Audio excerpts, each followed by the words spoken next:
I am very happy to be here. And I'm very happy to be back in South Africa. My brother-in-law and sister-in-law used to live in Muizenberg, and we came quite a long time ago. We had a Christmas and New Year here. In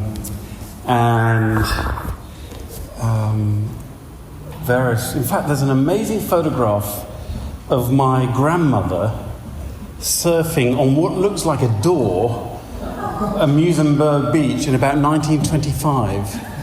And it really does look like a door, and you just think, how on earth do you make that move anywhere? But anyway, so that's quite fun. So I'm very, very happy to be here. And the things that you're doing here make me very happy indeed. And I'm just really looking forward to just hearing more about all the things that you are making and involved in. Perhaps I could just give a little explanation about one of the reasons I think I was invited to be here. I'm still trying to work out what I'm doing here. My brain is somewhere still over the Atlantic. I flew in yesterday morning. But for a number of years now, I've been involved with a conference in the UK called Hutchmoot, which is a completely meaningless word. And we've had 5 conferences now, and I was involved in the team to bring it over to the UK because it started in Nashville, Tennessee, in the US. And it is the conference of a group of people called the Rabbit Room. And Andrew Peterson, some of you may know some of his music or his young adult fantasy stuff, the Wing Feather Saga, that's being turned into TV animation. And sort of going stratospheric. Andrew's a very dear friend, and he is a bunch in a group of Christian artists, and by artists I mean every sort of conceivable form. So that's kind of shorthand. But in Nashville, if I can put it like this, has anyone been to Nashville? It is one of the weirdest places on earth. And it's the kind of headquarters for country music, for bluegrass music, for contemporary Christian music, for alternative contemporary Christian music, and a whole bunch of other stuff as well. But basically, on the surface, there seem more churches per square inch than anywhere else. But that doesn't really reveal very much about the character under the surface. But basically, it's an industry town first and last. And it's the kind of place where often well-meaning, naive, well-intentioned people are sort of like moths to a flame, gather. They're gifted, they're talented, they've got aspirations, and they know that this is a kind of place where lots of Christians gather who are making beautiful things. And they get there and they find it's actually a really brutal place. Particularly the contemporary Christian music world. This probably shouldn't go online. But I've spent a bit of time there, and I've got to know a lot of people who have had their fingers very badly burnt. And they go in naively thinking this is the way into making a career out of making music as believers, as Christians, and finding that they get spat out and end up in a very nasty mess. And the Rabbit Room has become, kind of organically, a kind of meeting place for quite broken people. Some of you I've talked to one or two already. Some of you know about L'Abri, Francis Schaeffer's sort of family gathering place that he started in Switzerland. L'Abri is the French word for shelter. It became a shelter in sort of the hippie flower power trails of the 60s and 70s and so on. And it was a place to ask questions and be safe in doing so. And there are now several L'Abris around the world, including this country. Why am I saying all this? Well, I've spent a lot of time at English L'Abri, which has really saved me at various points in my faith. And there's a real resonance between the culture of L'Abri and the culture of the Rabbit Room. You're probably thinking, incidentally, why on earth is this thing called the Rabbit Room? And that would be a very good question, because there is no real logic to it, apart from the fact that quite a lot of these people are obsessed with the Inklings. The Inklings being that very eccentric, very English, although several of them were not actually English, little gathering of very Donish dons in Oxford who were believers of various different descriptions, so they certainly weren't all evangelical, but believers who trusted in God. They believed in the creeds, and they believed in making beautiful things as part of their life and worship for God. C.S. Lewis and J.R.R. Tolkien being the most well-known, but they were by no means the only ones.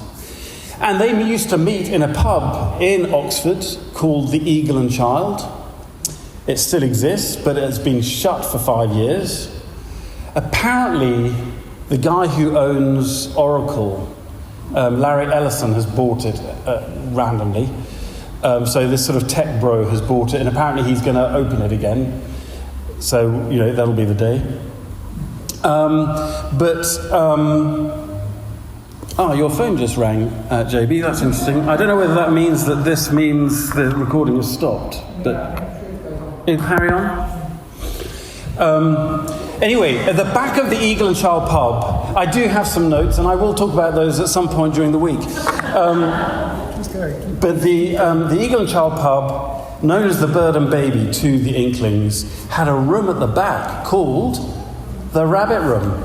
And Andrew was in Oxford paying homage to, part of his sort of Inklings sort of fetish. He sees the Rabbit Room at the back and thinks, hey, now that's a cool name. I mean, he's probably the only person on the planet who thought, yeah, that's a cool name. The Rabbit Room. Apparently it dates, maybe one explanation is that it's where poachers would sell their illegally killed rabbits. Who knows? Anyway, he thought, I know what I'm going to do. I'm going to buy every conceivable variation of domain name of the Rabbit Room and then figure out what to do with it. So that's what he did. therabbitroom.net, .com, whatever else. But it began as basically a blog, and people were chipping in, and it was these people who'd been really broken by the system. And it just started sort of flourishing, blossoming, going in all kinds of different directions. And then a few years after this, they thought, actually, it would be quite a good idea to meet in person. And so they had the first conference, and they were sort of sitting around. They probably had they were slightly intoxicated, quite possibly. And they thought, well, what are we going to call this conference? Oh, yeah, where do rabbits live? Oh, yeah, well, they live in hutches. And because we're all Tolkien geeks, we really love the idea that the Ents got together. And what did they do when they got together? They had a moot. And moot is actually very Old English. It's an Old English word. And in some Old English towns, you can still find the moot hall, which is like the town hall where people gather to have moots. And so they thought, brilliant, we're going to call our conference Hutch Moot. Great, so that means a lot to nobody. But I think they've been going for nearly 20 years. And I'm going next month to the next one. And we've had 5 in the UK now. And we are in conversations and thinking about doing other things. I do a lot of work in Eastern Europe. And I was in Ukraine just 2 weeks ago. We're talking about maybe a sort of thing in Ukraine. There's a whole other thing we could talk about, but I won't get sidetracked.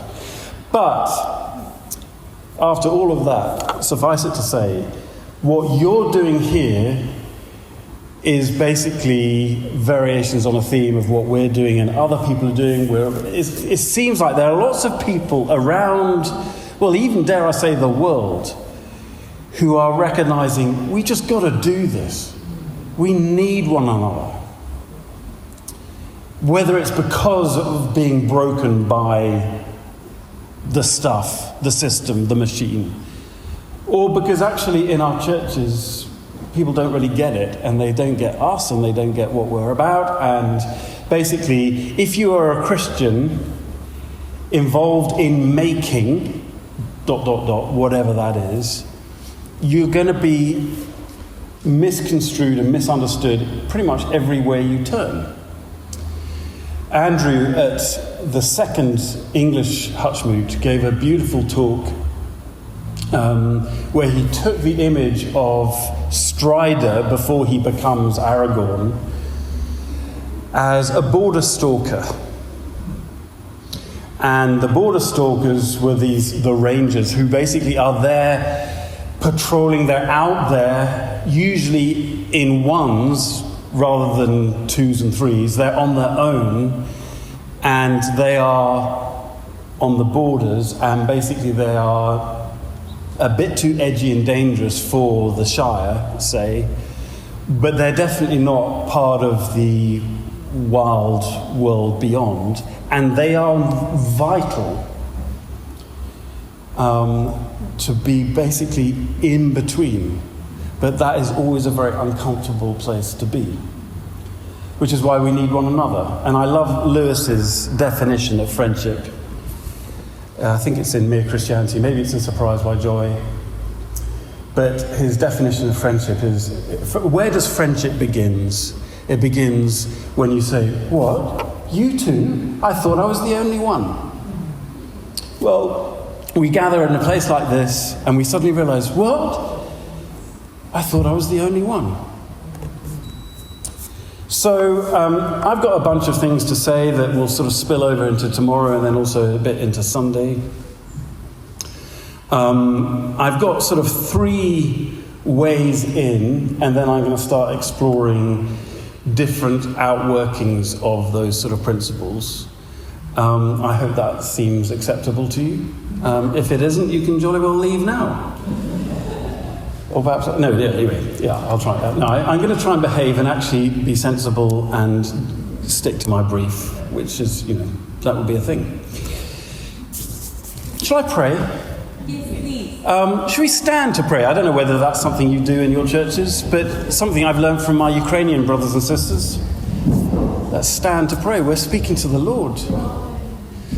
Heavenly Father, we are so delighted to be here. Thank you for your goodness, for your mercies that are new every morning, for the joy of meeting people that we've never met before and yet we realise are dear friends, that cross boundaries, languages, race, geography, experience, talent, gifts, all kinds of ways in which we are different and in which the world would divide us, and yet in Christ we find belonging to him and to one another.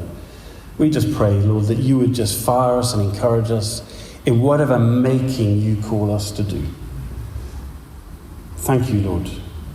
Give us your Spirit to work and glorify your name. Amen.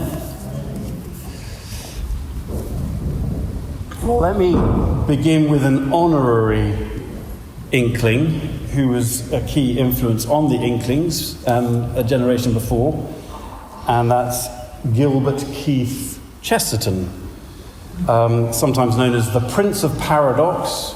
He became a Roman Catholic as a young man, was phenomenally prolific, just words just sort of gushed from him. He was a journalist, but just couldn't not write, whether it's journalism, essays of theology and reflection, art appreciation. He wrote a number of books about different writers and artists and so on. And, of course, Christianity. One of his most important books, and maybe some of you have read, is Orthodoxy. I've got 2 friends who were converted through reading that book. Quite an extraordinary guy. A short introduction to his thought is written by an American Catholic priest called Thomas Peters. He says of Chesterton, he says this: Chesterton held a profound belief in the potential holiness of the arts, and he called them the wild whisper of something originally wise. Now that title, that expression absolutely grabbed me, got right under my skin, and I use it as the title of my thesis, basically because it sounds really cool and pseudy and impressive. But it's also actually pretty meaningful too, so that helps. I think, one could unpack almost every single word, but I thought I'd just read to you from the context where that phrase comes. It's in Orthodoxy, and at this point he's just talking about why to him it just feels much more natural and kind of sensible even to believe that there is a God and a creator than not. So this is sort of end of the 19th century. And he says this: the fancy that the cosmos was not vast and void, although of course that's what science is telling us all the time, and the more we learn through science, the more vast and void it really is seen to be and is. But in terms of our place in it, and this is the crucial thing, it is actually small and cozy, which is a very odd, sort of paradoxical thing to say about the cosmos. It's small and cozy, but there's a sense in which we belong here.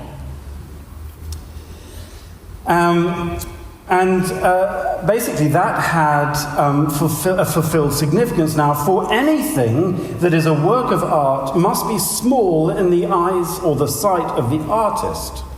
So to God, the stars might be only small and dear, like diamonds. And my haunting instinct that somehow good was not merely a tool to be used, but a relic to be guarded. He's talking about absolute goodness, what is intrinsically good about existence and life and the universe. That is something that is so precious. We need to take care of it.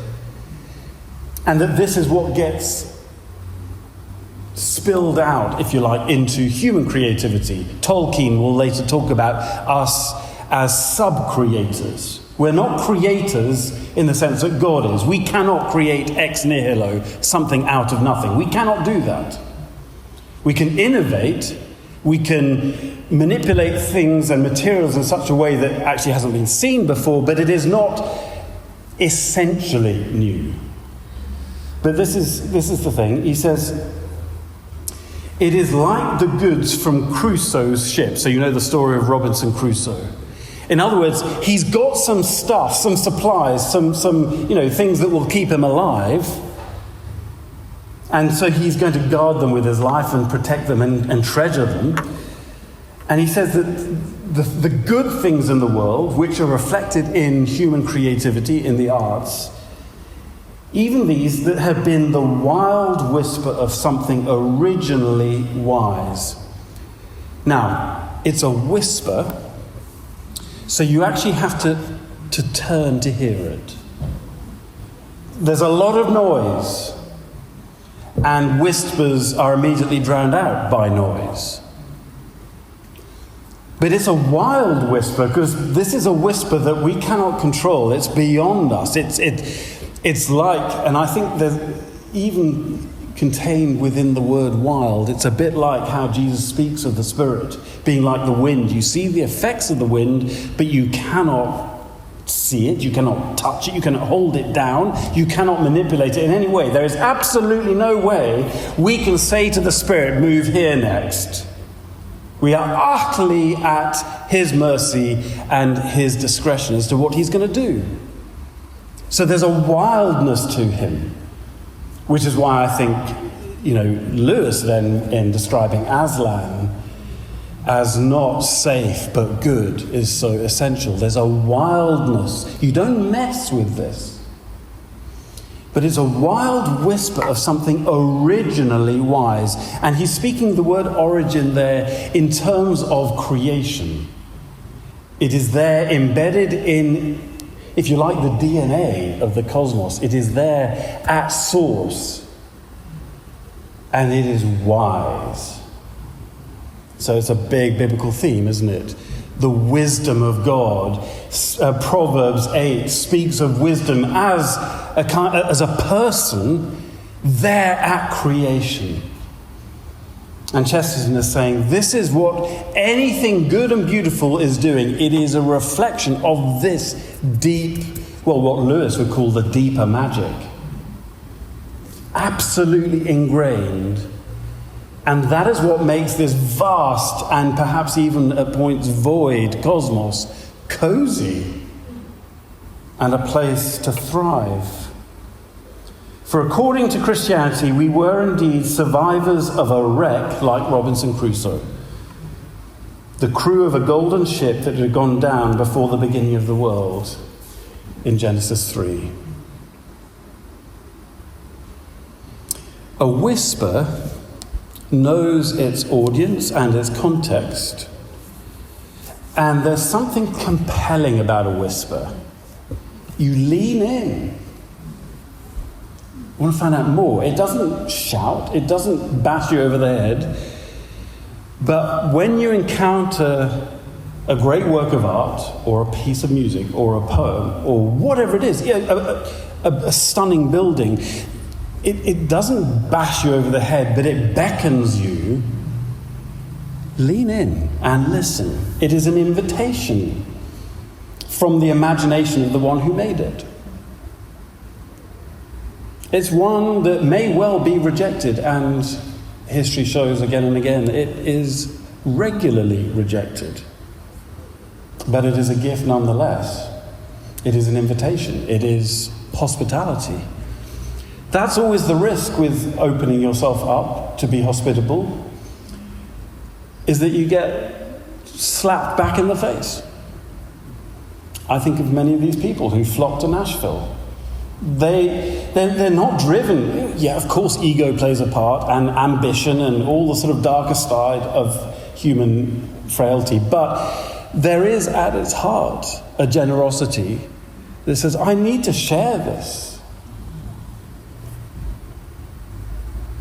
But I love the way there's so much going on there. We could spend all weekend just talking about that paragraph. But basically, I think what this shows me is that this is how we are made. It's absolutely in our genes. It's in our createdness. So that's the first thing I want to start with.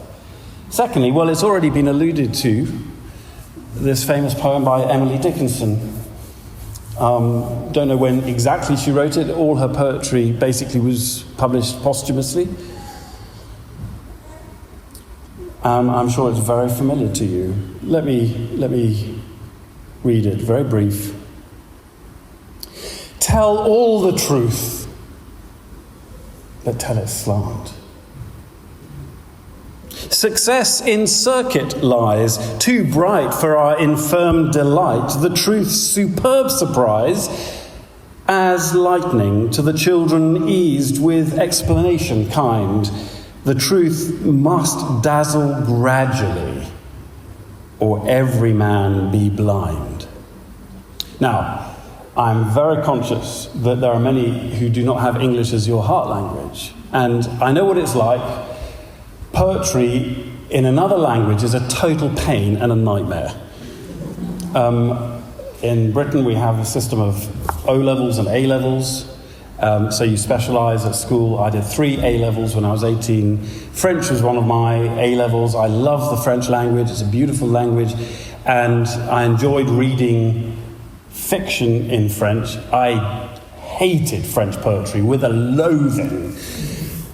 Basically because it's so hard to get your head around when it's just all about illusion and resonance and so on. So I'm very nervous of talking a lot about poetry this weekend. I've got 1 or 2 moments when I will, and I'll try to unpack them. Because even if you are fluent in a language, actually poetry demands even more of you. So I'm very conscious of that. One of the first things I'd say, though, is the word slant is very odd, and is deliberately odd. Nobody talks about doing anything slant. Apart from anything else, she's putting an adjective, not an adverb there. It should be an adverb. It should be slantily. But that sounds really dumb. Tell it slantily. No, she's absolutely right not to do that. Tell it slant. It's like, It sort of stops you in your tracks a little bit, and you think, oh, what do you mean? The second line unpacks it. Success, in other words, success in telling the truth, comes, or it lies, in circuit. In other words, taking the long way around, being circuitous. Not going straight, coming round. Oh, so that's what she means by slant. And she talks about, and actually, I still puzzle over this. I don't quite know how it's working. But the whole, with a young child, there's thunder and lightning outside, they're scared, maybe lying in bed, they can't get to sleep. And so you explain what's going on. Maybe you explain some of the physics of it. I don't know why that helps people. I found science terrifying, so that wouldn't help me. But apparently that is explanation kind. So that's the kind thing to do with a child. You tell it about the physics. She wasn't eccentric, Emily, but anyway. But it's the crucial climax of this little verse that is so important. The truth must dazzle gradually, or every man be blind. This is too bright. You don't look into the sun, even for a millisecond. It's risky. So actually, this is the path of wisdom. And it's about catching people unawares, but drawing them gently, kindly, so that we get there together. This is hospitality. Tell it slant. So I love that first line, because it is so odd, and it is deliberately odd. The third one is someone who's become a real hero, and that's Samuel Taylor Coleridge.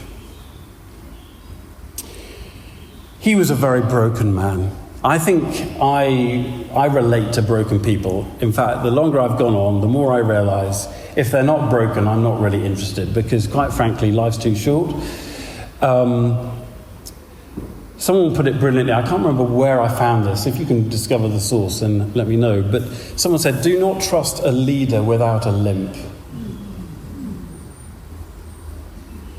Coleridge had a limp and a half. He was a drug addict. He'd been injured as a youngish man, son of the manse, he was a vicar's son. But basically, as a result of his injury, he suffered chronic pain for the rest of his life and became an opium addict through laudanum. And laudanum, it's one of those things, it's like the opioid crisis today. And it has such social stigma, but usually people get addicted to this stuff because they're already in pain. And it's actually prescribed by doctors. That's the crazy thing. So Coleridge became an addict because he was prescribed by a doctor. He was prescribed laudanum. And he never really shifted it. But it made his life very chaotic. He was a contemporary of William Wordsworth, and the two of them were the most well-known of the so-called Lakeland poets in the Lake District, if you know that part of the world in England. Absolutely stunningly beautiful. And the crucial thing about them is that they are young men around the time of the French Revolution. William Wordsworth actually went to Paris just a few weeks after the revolution had kicked off in 1789 and was bowled over and utterly infused by it, although that enthusiasm didn't last long, especially as the Terror began just a couple of years later. But that gives the sort of context. It's the early days of the Industrial Revolution. These are two men who had a deep affinity for the natural world. They just loved nature. And the Industrial Revolution was destroying it at a terrifying rate. And the cities of Birmingham, Manchester, Leeds, and then further north, Newcastle, basically were just being eaten alive. They were expanding at great speed, but basically these brand new factories, just pumping out pollutants into the atmosphere. The whole cities were basically caked in soot and other horrible stuff. It's no accident that the founders of Marxism, Karl Marx and Friedrich Engels. Engels was a businessman. His family were German. They owned some factories in Manchester.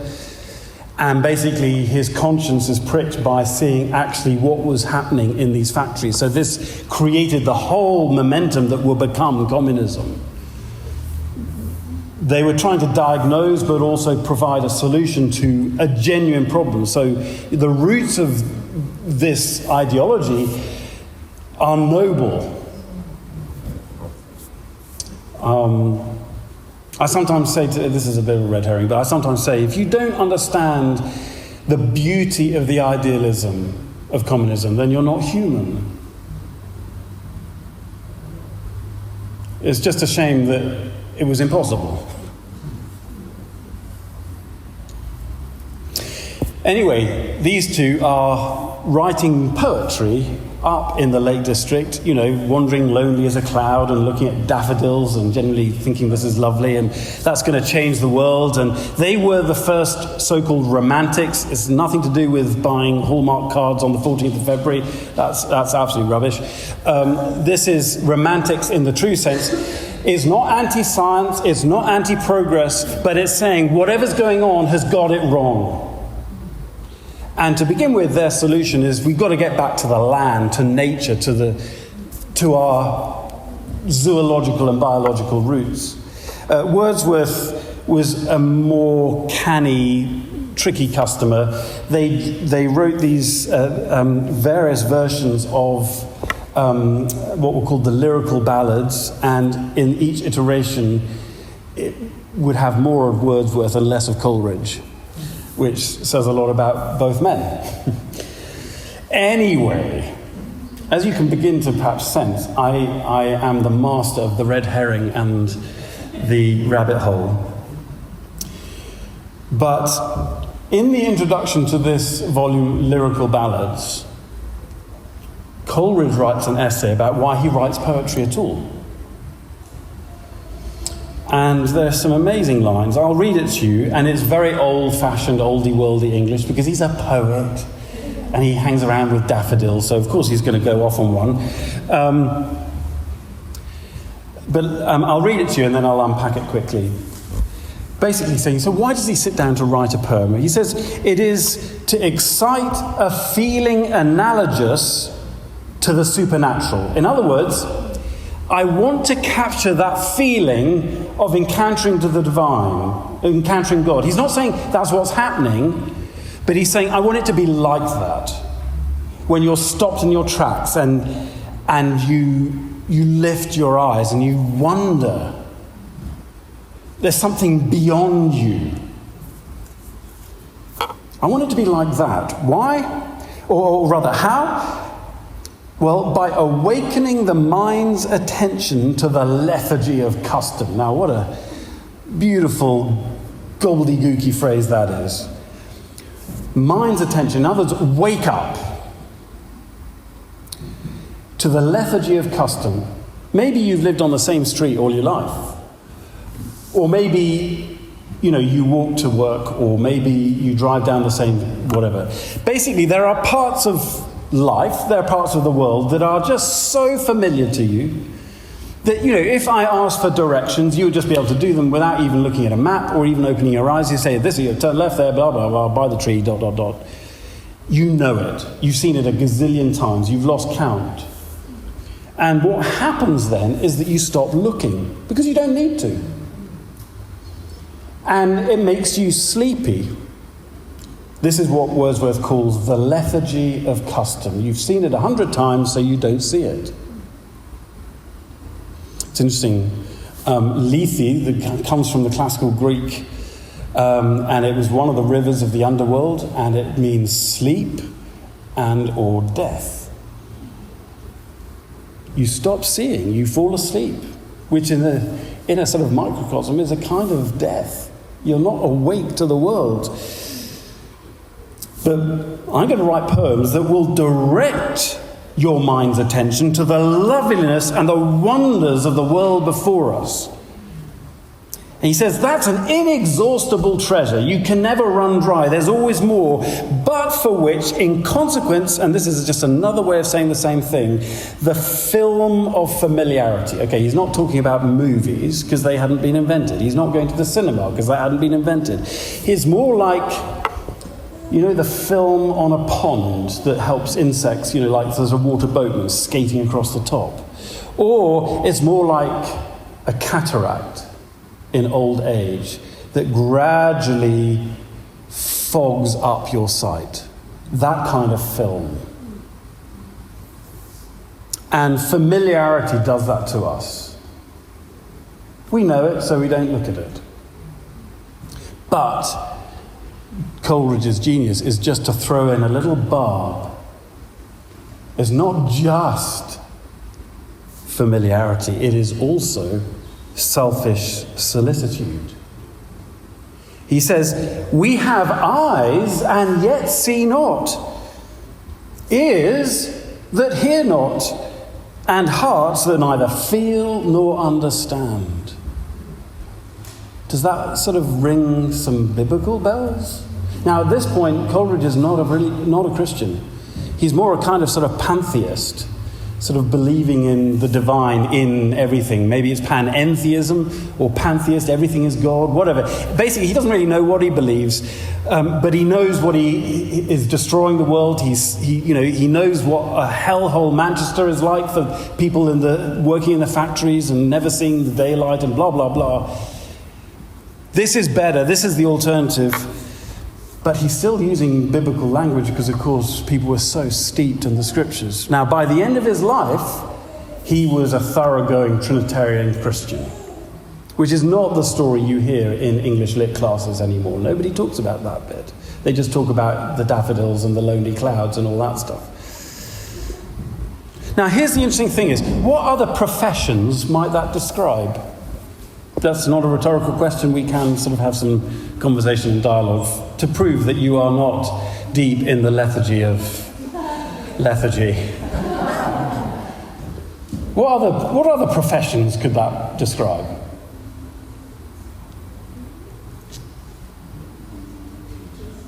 Teachers. Yeah, exactly. Isn't that exactly what a teacher is? Now, for children, they haven't had the chance yet to have the lethargy of custom or selfish solicitude. They just don't know, and they don't know what they're looking at. And so the teachers are there to sort of expose people just to the wow. I mean, that's at its heart what is the goal of the teacher, is that their students go, wow, or gosh, I want more. So yeah, that's exactly what a teacher is doing. Anybody else? Doctors? Right, go on. Yeah. How are doctors doing this? Okay. So that's a sort of slightly more ambiguous thing, if they're just looking at the disease. But it's interesting you mentioned that. I think we don't realise how lucky the world was with COVID. There was absolutely no guarantee they were going to find a vaccine, let alone 4 or 5, let alone within the space of about 18 months. I mean, we could still be in lockdown. And basically, it's not because suddenly somebody said, oh, I know what I'm going to do, I'm going to design a vaccine. Basically, the people who did work it out were people who probably spent 20, 30 years looking at coronaviruses, and suddenly, when this global emergency happens, and what a hellish time it was, but when this happens, they're saying, we've got to look at this differently. We've got to come to the same questions, but somehow think about this differently. And amazingly, it worked. I mean, that's what this research scientist is doing. Exactly what I would say, actually, and for the last 30, 25 years, I've trained preachers, and basically that's what I think preachers should be doing. This is what we're doing with the Bible, and say, hey, look, you think you know this passage, but open your eyes. I think, though, ultimately, of course, it's what all artists do, whether they're with words or sounds or paint or bricks or whatever. Pixels. This is what we're doing. Coleridge is helping us to see what our over-familiarity hides or conceals, which is, that's not culpable, it's just normal.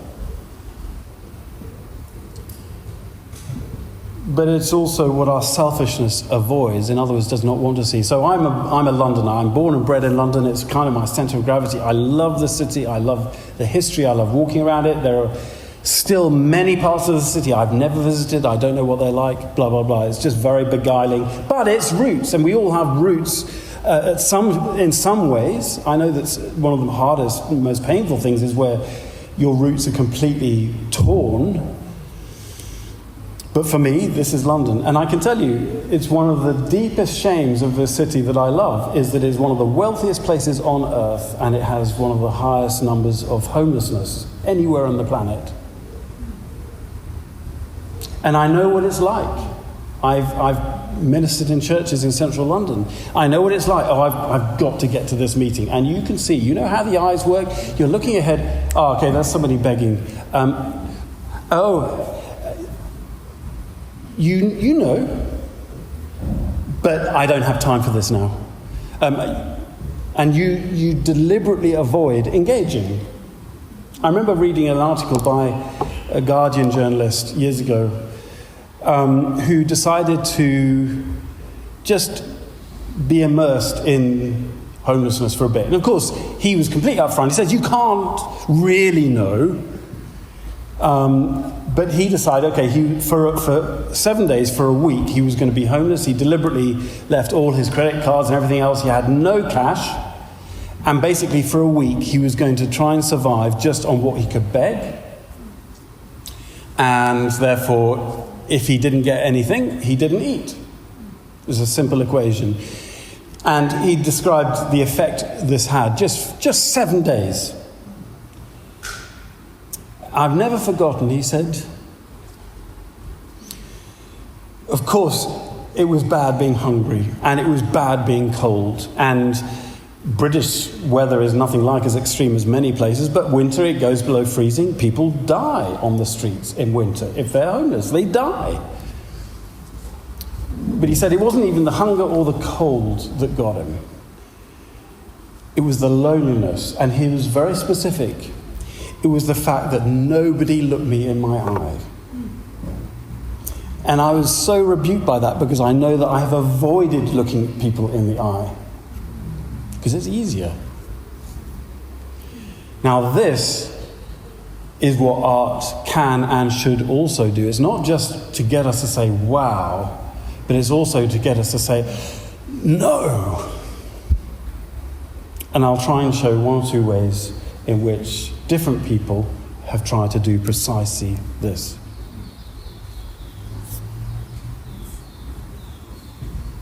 So let's start with the obvious and the visual. Artists help us to see. And that's completely obvious. It's not metaphorical. It's just that's what they're doing. It's something you look at. They are forcing us to look at something. Well, they're not forcing us, because we can walk past it, just as we might do someone homeless. We don't want to engage. But it's this wild whisper. It's there, and you look at something, and sometimes, and perhaps all of us have had this experience, you suddenly double take, and you think, whoa, what's going on here? There's something about it, either that's a bit unsettling, or it grabs your attention, and it makes you think and see. And we think about Van Gogh and his sower and harvest fields, and the understanding he had of the natural world and the significance of the sun itself. And again, is he getting a bit pantheistic? Maybe. But there was still, even with him at root, a kind of Christian worldview of work. How do they help us see? Well, let's start with Lucian Freud. Let's go for the jugular with a tricky one. He was amazing.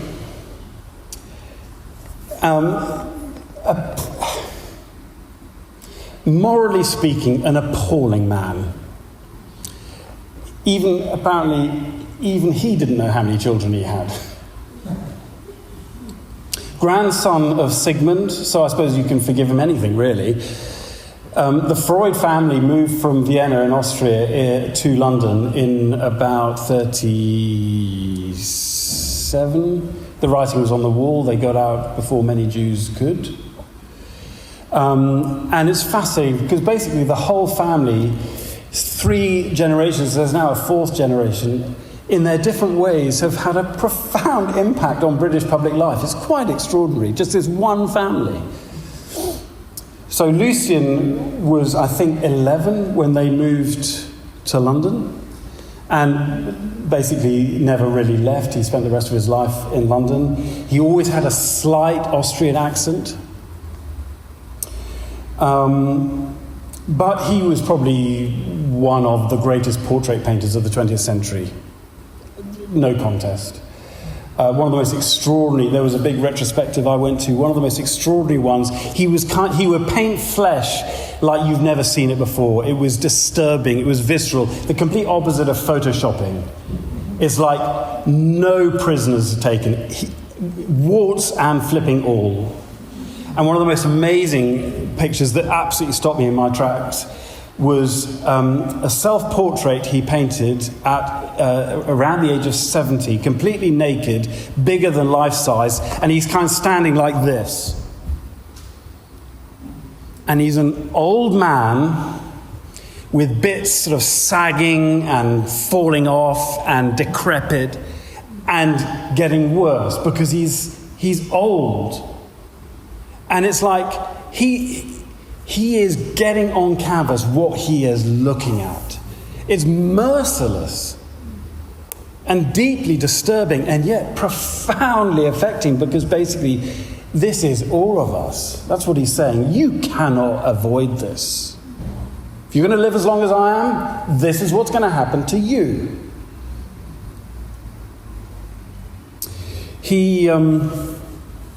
One of my favourite writers about art, I don't know whether you come across him, there's a chap called Martin Gayford. He's a brilliant writer, and I've read all of his books now. He's just very lucid and humane, and he's just known people. I mean, he started out as an art critic journalist, but he's so much more, and he's a friend for a lot of these people. He was a very good friend of Lucian Freud, and at one point, Freud, you never really suggested it to him, but at one point Freud said, "I'd like to pay your portrait." And Gayford obviously was, pretty chuffed, very, very touched to be able to do this, and so he goes and sits for him over several months, and he writes a book about the experience of sitting for Lucian Freud and how intimidating that is, knowing that he's going to see it all. But they're friends, and they have conversations. They're sitting there for hours, And I don't know whether you've ever sat for a portrait. It's very unnerving, because basically you are looked at like you are never looked at in any other sphere of life. Can you imagine if someone just looks at you like this for hours and never stops? Are you feeling uncomfortable yet? No. How about now? Yeah, uncomfortable? Yeah, it's not great, is it? Yeah, it's really bad, and I don't even have a canvas. I'm just doing it to freak you out. No. They're talking about lots of things. Anyway, at one point, there's a question that Gayford was burning to ask Freud, and it had been something that had bothered him for years. And he wanted to ask him about an old friend of his called John Minton. Has anyone heard of John Minton? He was a painter, a few years younger than Freud, but he was at art school just as Lucian was really beginning to sort of start out. And they became very close friends.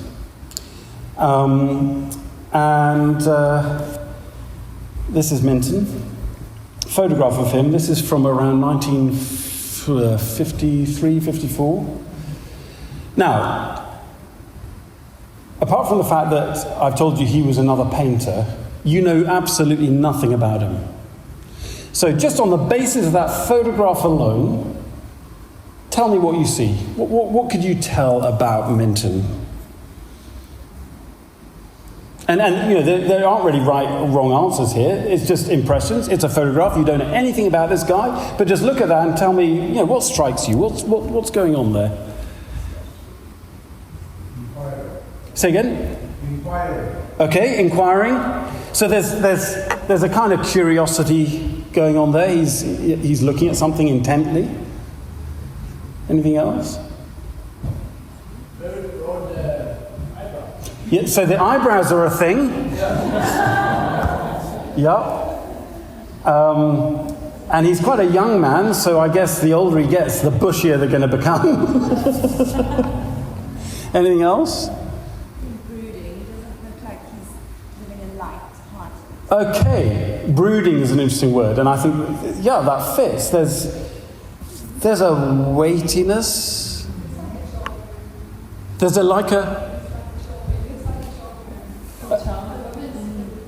right, so there's he's a bit of a rake, maybe kind of, that's a good question. Slightly bohemian, slightly living on the edge, a bit of a naughty boy, like Freud.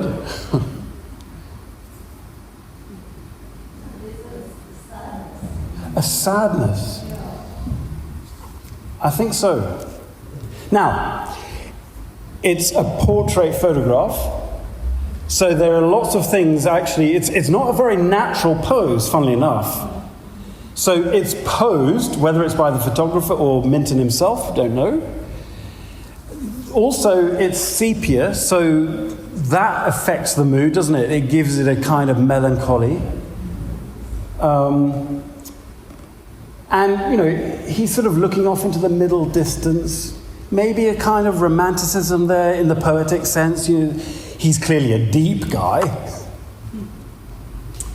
I sometimes think, if I made my difficult second album, this would be my album portrait, that kind of thing, This is the difficult second album. But there's a melancholy, there is definitely a sadness there. Well, Gayford wants to ask Lucian Freud about this because around the time, I don't know exactly, but around the time that this photograph was taken, they decided to paint each other's portraits. So they set up in a studio, both of them, and both works of art are in galleries in London. So they succeeded, and both paintings were successful. I'm going to show you Freud's portrait of Minton now.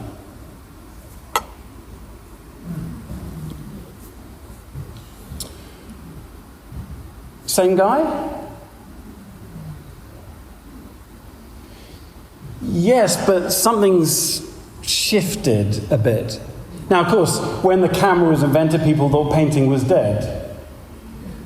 Well, certain types of painting were indeed dead, but painting most certainly wasn't. And it kind of liberated painting to do all kinds of things that the camera could not do. And I would argue is still the case, even with AI and Adobe and everything else. There are things that painting can do that other means simply cannot. It's not a value judgment, it's just a statement.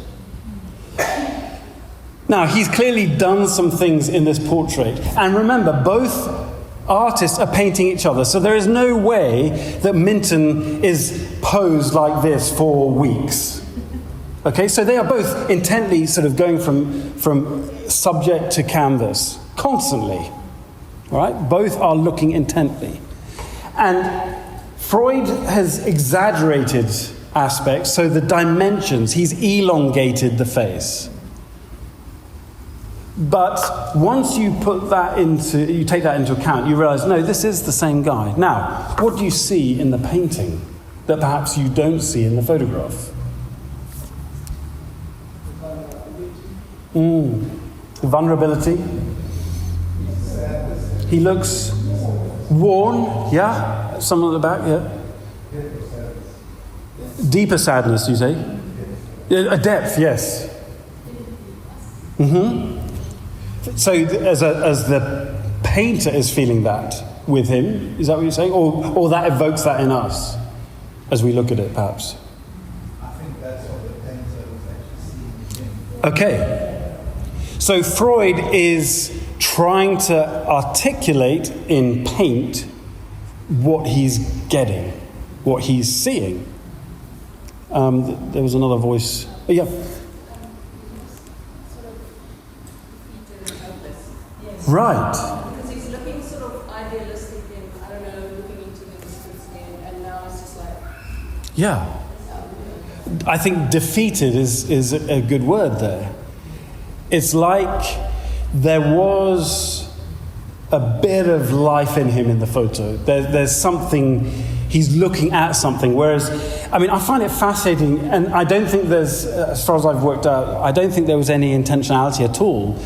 But the photograph and the portrait are posed so similarly, but with some vital differences. And one of the big ones in the portrait is his gaze.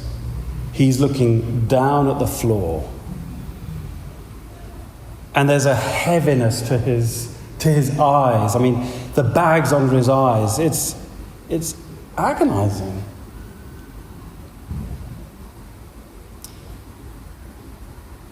The palette is interesting. Isn't it weird how the photograph is just sepia, so it's monochrome. The painting is not monochrome. In fact, it's full of colour, but it's so restricted that it feels even more kind of black and white.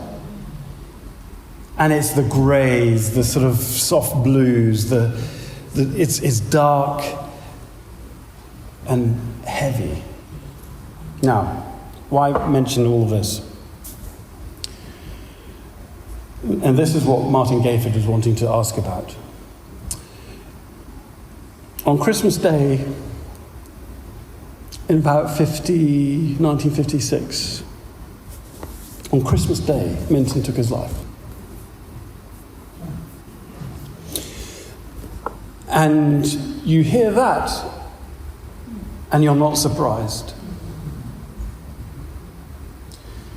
He was gay, he was miserable, he was broken, deeply talented, but defeated. Martin Gayford asked Lucian Freud, "Didn't you know? Because you painted it." He said, "No, we didn't know. Look, we all knew he was bad, but we didn't know he was that bad." But he said, "But you painted it." But here's the thing. What makes an artist? Well, I think it's quite apart from all the sort of talent and the training and the gifts and the skills and opportunity and all of that in the mix. I think there are two irreducible things. One is they can see stuff nobody else sees, for whatever reason. And secondly, they communicate what they see. Now, that might be through harmonies. It might be through splodges of paint on canvas. It might be through stringing words together in a really surprising way. But again and again and again, the artist is not always, and perhaps never is, the best person to know the significance of what they've made. There actually is a role for critics. Critic in the neutral sense of the word, not the sort of people who just bash everything. Because very often, and this is Freud's precise point and what he talks about with Gayford that's so interesting, he said, I don't know the significance of what I'm seeing. Now, when you hear of a person who's taken their own life, you think, well, of course he is. Can't you see it? But that's the power of hindsight.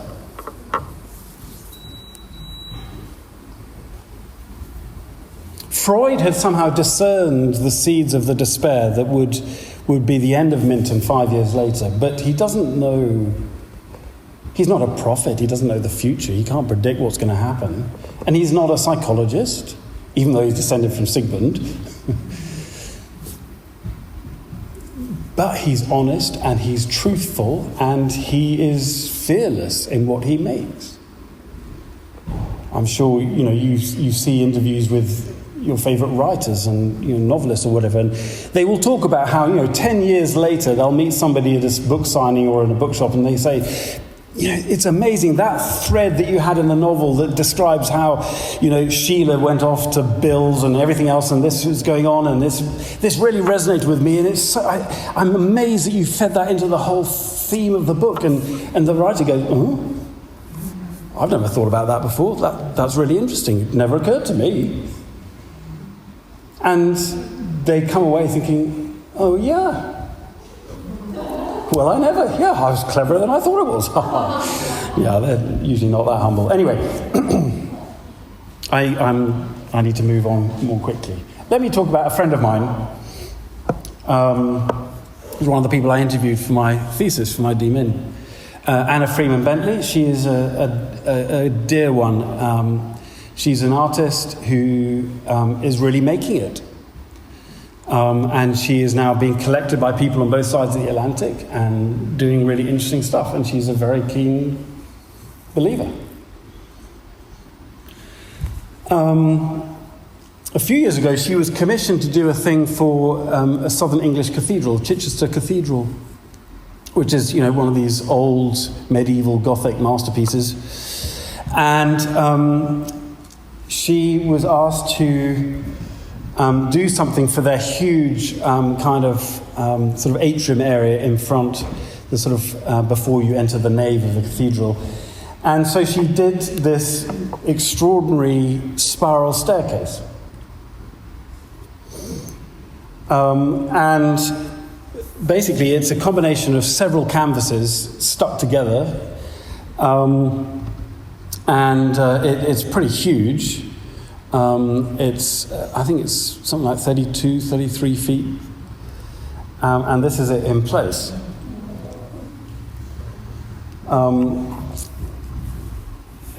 She was chatting to she has her studio in this disused factory in East London, and I visited her there, and it's rather fun. Basically, the whole place is sort of falling down, but it's become a kind of artist collective thing. Lots of different artists and different things on different floors, and it's quite fun. Anyway, she was chatting to a friend on her floor who's not a believer by any means, but anyway, we're just chatting about this piece that she was working on, because you can hardly miss it. She asked me, "What do you think I'm going to call it?" And you see a spiral staircase. What's your instinctive reaction? Is, I'll quite like to go up that, see what you find, And so he called it, I don't know, some ascent. And she said, "No, I'm calling it descent." And just the shift of one word in describing it, basically she is inspired by Jacob's Ladder. And the whole point of Jacob's Ladder, which, because of the film of familiarity and selfish solicitude, you think, perhaps, because you're less worthy, you're more worthy than me, you probably don't think this, but anyway, that you think that's all about, a stairway to heaven, to coin a phrase. And that's completely wrong. It's not.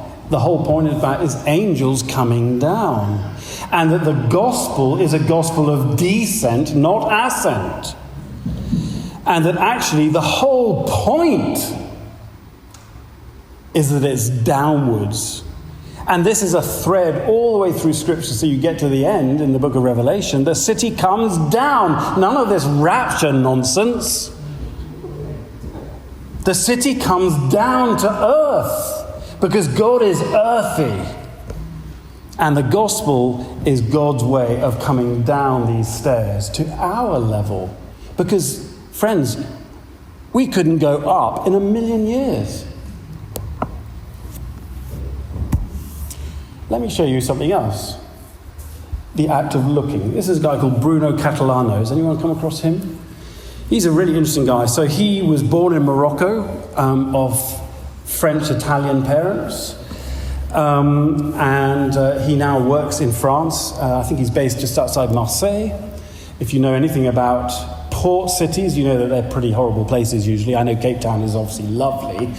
But usually port cities, historically and globally, are where the sort of scuzzy stuff, all the sort of dodgy, low-life stuff tends to happen. That's incidentally why in the New Testament Corinth was so bad, because it was a double port. It had a port on both sides. So ancient Greek had a word to Corinthianize, was basically to be just complete low-life. But anyway, that's a whole other story. Catalano actually spent many years working in the merchant navy, so on tankers and freighters. So he's travelled the whole world, and been everywhere and knows what it's like to be a foreigner in a land where you don't speak the language and you look different and you have nobody that you might know to call if you're in trouble. He's now a sculptor and he's made a whole bunch of works and they get me every time. This is a series called Les Voyageurs, the Travellers. And they are life-size sculptures of people, and he places them on the quaysides of port cities. And I'm going to show you one or two that were installed temporarily, I don't think they're permanent, temporarily on the quayside in Marseille.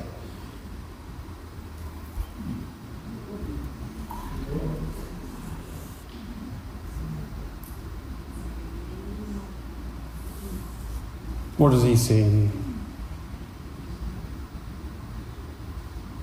What are you seeing?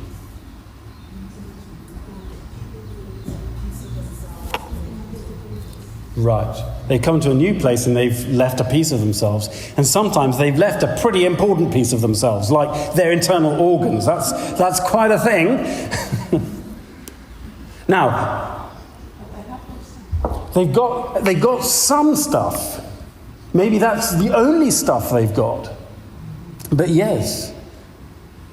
Now, part of the genius is you look at them and you're immediately thinking, hang on, how does that work? It feels like an optical illusion.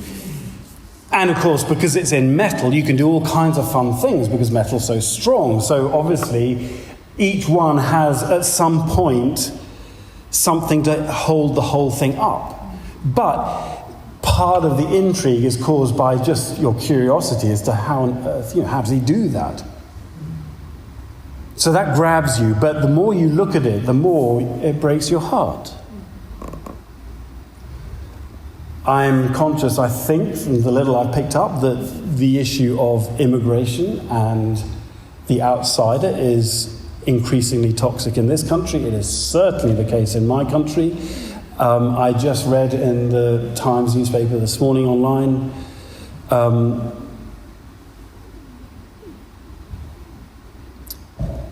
for the first time in my lifetime, we could have a Prime Minister who is on the far right. So Nigel Farage is looking seriously likely. He's neck and neck with Labour at the moment, and the Tories are nowhere. I mean, I don't want to get too bogged down in that, but this is absolutely terrifying. He is kind of like Trump's mini-me. It is happening all over. You're seeing it in Poland. You're seeing it in Hungary. I was in Ukraine just 2 weeks ago. The fate of Ukrainians in the surrounding countries has been particularly difficult.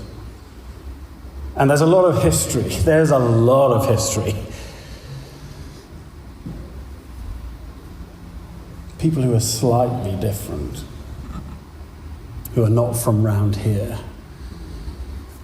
But what this does, it stops me in my tracks and say, hang on, just a moment.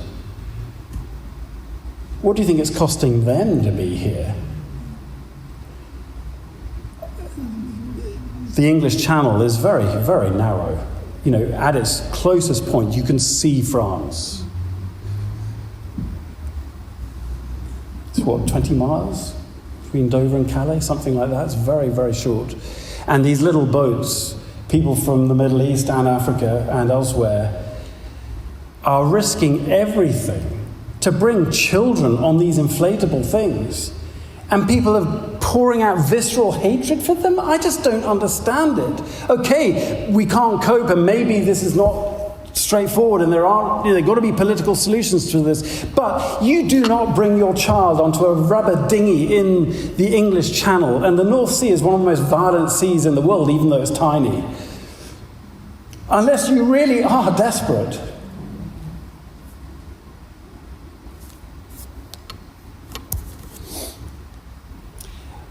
He helps me to see, and just to ask the question, what are you leaving behind?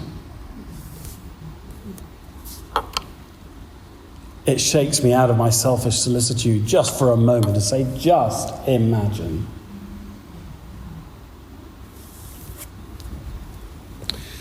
Well, I need to rein myself in. Got 10 minutes. Flipping it. There's a flipping 10 there. Look, I'd just like to say I knew I had 10 minutes before you even got that out. But thank you very much. That's very helpful. Let me talk about poets and writers. And of course that means, and I know I did say at the beginning, I know what it's like. But I do have to talk about Shakespeare. Sorry. There are a lot of dead white European males in this talk. Oh well, you can't win them all. Anyway, this is from Midsummer Night's Dream. Completely mad, barking play. Don't know what he was on. He must have been on drugs. And I've seen some really odd productions. They think it's all about sex. Well, that's part of it. But anyway, there's this amazing bit in the beginning of Act 5, near the end. It's a mad play, the Duke of Athens and the King of the Fairies, and Oberon and Titania, the King and Queen of the Fairies, are in the woods, and all kinds of weird stuff. It doesn't really make any sense. It's a lot of fun, and it's beautiful, but it's mad. However, this is a moment of deep sanity, where Theseus, the Duke of Athens, has this very justly famous description of what the playwright is doing. So it's kind of ventriloquizing Shakespeare. And let me just unpack it. I think it is just stunning. What is the poet doing? The Shakespeare, the playwright. The poet's eye. Okay, he starts again with the eye. That's what he's seeing. The poet's eye, in a fine frenzy rolling, doth glance from heaven to earth, from earth to heaven. In other words, he's looking around, but he's looking both to get a sense of the meaning of the universe, heaven, the sort of the transcendent, the deep reality, and the meaning of life on earth, and whether or not we can learn something of heaven from earth, and whether or not we can learn something of earth from heaven. And so he's like, his eye is bouncing between the two. And as he's doing this, he's dreaming stuff up. And the play is a dream, Midsummer Night's Dream. He's dreaming stuff up that never existed before.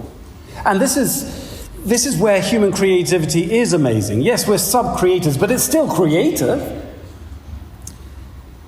As imagination bodies forth the forms of things unknown. Now, I was brought up very well and properly, and my English teachers used to say, you cannot turn nouns into verbs. That's wrong. The same lessons didn't seem to be taught very much in the United States, but that's a whole other issue, and I'm not going to go there. But if you're called Shakespeare, you are allowed to do this. You are allowed to verbalize nouns and nounalize verbs, if you could put it like that. So you can do this. And in fact, actually, you are allowed to do this today, but that's a whole other thing. And imagination is bodying forth. Well, a body is a thing. It's this. It's a noun. It's an object. But he's turned it into a verb, something that does things. Bodies are, they don't do. Well, they do, but do you know what I mean? But the forms of things unknown. So before Shakespeare had this bright idea of having fairies in the woods called Oberon and Titania, nobody else had thought of doing that, let alone outside Athens, which he'd never been.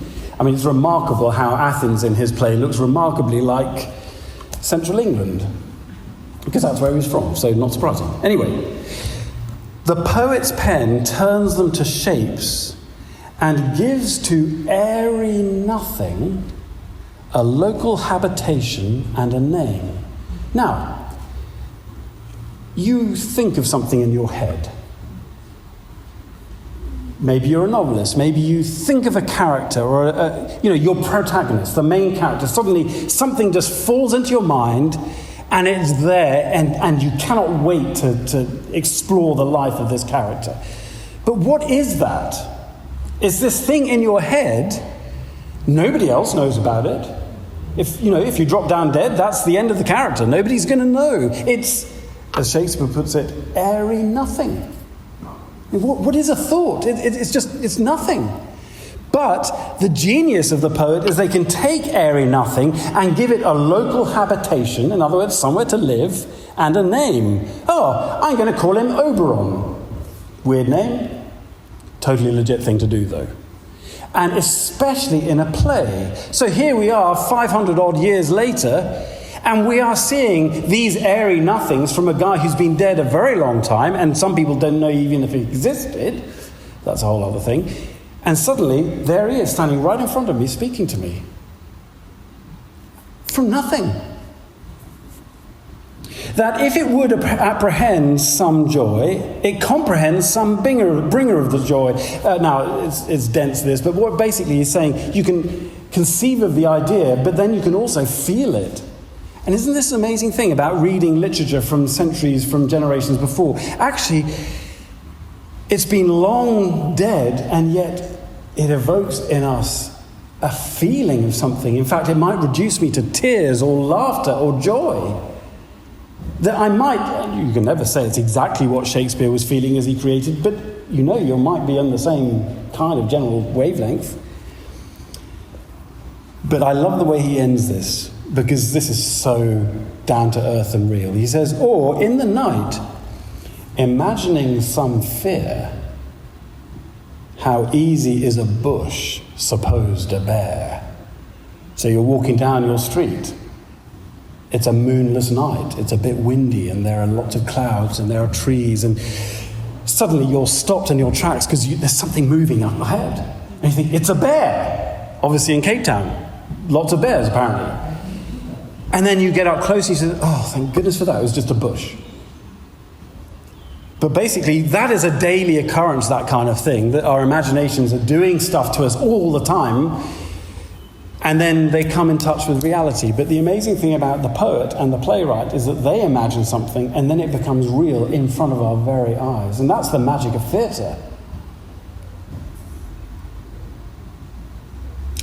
Malcolm Guite is someone some of you may have come across. He's a friend and an amazing guy. He's a poet, a retired pastor. He said this, and he's thinking about this apprehension and comprehension. So apprehension is sensing something, feeling it. Comprehension is the more cerebral, you're understanding it. Malcolm says, all great art is a bridge with one foot in the world of comprehension, that is the visible, the earth, and one foot in the realm of apprehension, the invisible, the heavenly, the transcendent, the emotional, the intangible, the stuff of life. That actually life is only worth living if it's about apprehension rather than just comprehension. We're not just brains on sticks. We are bodies that feel stuff, sometimes deeply, sometimes overwhelming.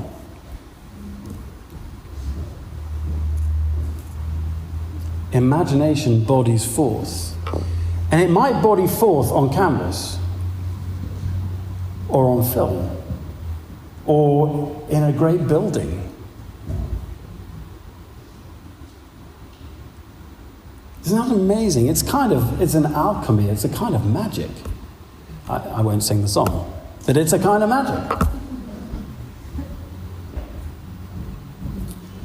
I'll finish with this. C.S. Lewis. I started with the Inklings, I might as well finish with the Inklings. So here's Lewis. Rowan Williams is an extraordinary guy, former Archbishop of Canterbury. He was a professor at the university when I was an undergraduate. I went to some of his lectures. I didn't have a clue what he was on about, but he had a good beard. And it was pretty common, certainly when he was Archbishop, for evangelicals to have absolutely naught to do with him because he was a liberal and blah, blah, blah, blah. He's an incredibly complex guy, much more thoughtful and interesting than many people give him credit for, and actually more orthodox, funnily enough. He wrote a lovely little book. I read it in basically a day. It's a very brief read, called The Lion's World. It's a kind of love letter to Narnia, really, from this retired Archbishop and Professor of Theology. He's got an amazing line in it. because he's trying to get at what is it about this world that Lewis has created that is just so affecting.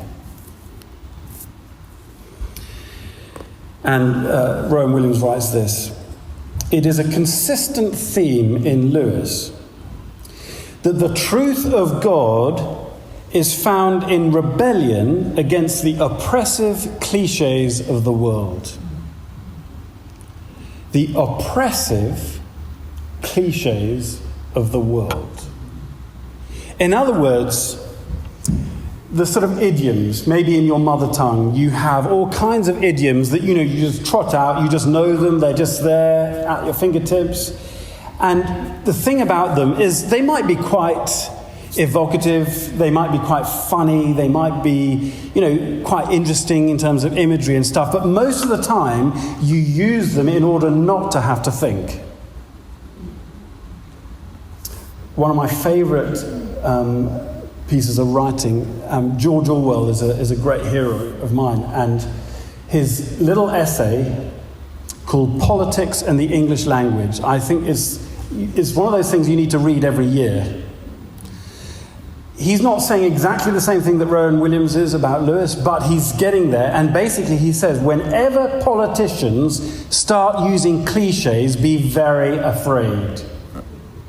Cliches and euphemisms. In other words, ways round. Because what they are doing is not trying to communicate, but to conceal. And especially this is the case, and Orwell wrote this essay in, I think it was 1938. He'd just been wounded. He was fighting in the Spanish Civil War for the Republican side. That was very influential on why he basically would go on to write 1984 on Animal Farm, because he saw what the hard left does equally as terribly as the hard right. But he's writing, and he can see this happening all over, and people using words not to communicate, but to conceal.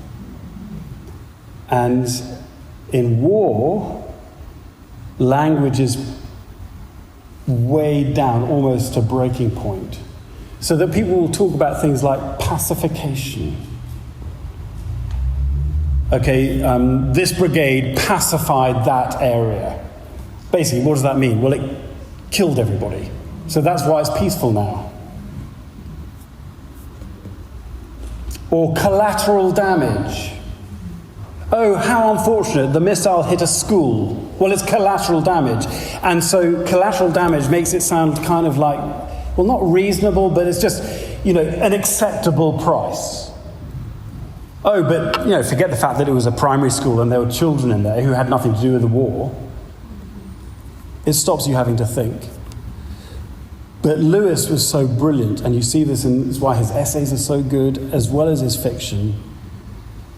He recognizes, perhaps intuitively, that cliches stop us seeing, and they stop us thinking.